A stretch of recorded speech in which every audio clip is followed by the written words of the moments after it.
দর্শক, ৯০ দশকের শেষের দিকে যারা বড় হয়েছেন তারা স্বপ্নেও হয়তো ভাবতে পারেননি যে ২৫ বছর পর ২০২৫ সালের আজকের এই দিনে পৃথিবীর এরকম পরিবর্তন হতে পারে।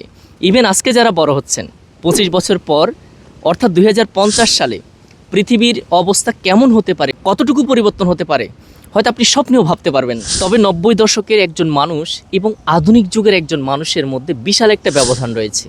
সে যুগের একজন মানুষ চাইলে এই পৃথিবীকে ধরে রাখতে পারতো না, কারণ টেকনোলজি ছিল না।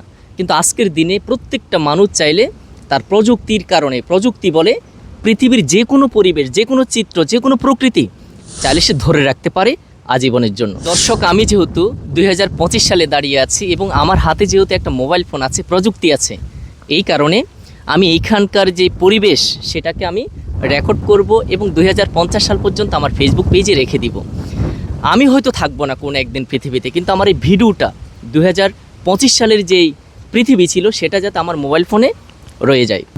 দর্শক, আমি এতক্ষণ যে লোকেশানটাতে দাঁড়িয়ে কথা বলেছি সেই লোকেশানটার অবস্থান হচ্ছে সন্দ্বীপের ধোপারাটের পাশে যেই মুছাপুর বদিউজ্জামান হাই স্কুল আছে, সেই মুছাপুর বদিউজ্জামান হাই স্কুল থেকে সোজা পশ্চিম দিকে যে রোডটা গিয়েছে সেই রোডে ৫ মিনিটের মতো মেন রোড থেকে চালালেই আমরা এইখানে চলে এসেছি এবং এই জায়গাটার অবস্থান।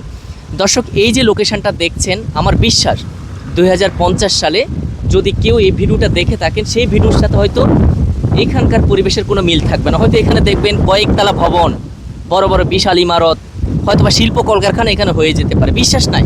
কারণ ৯০ সালের পৃথিবী এমন ছিল না আজকে আমরা যেমনটা দেখছি। সো ২০৫০ সালে যদি সৃষ্টিকর্তা আমাদের হায়াত দিয়ে থাকে, হয়তো আমরা দেখবো যে আসলে এই যে পুরাটা বিস্তীর্ণ একটা বিল যেখানে চাষ করা হচ্ছে, তো এই চাষযোগ্য ভূমি হয়তো আমরা দেখতে পাবো না। দেখবো যে এখানে হয়তো বিশাল বিশাল অট্টালিকা উঠে গিয়েছে।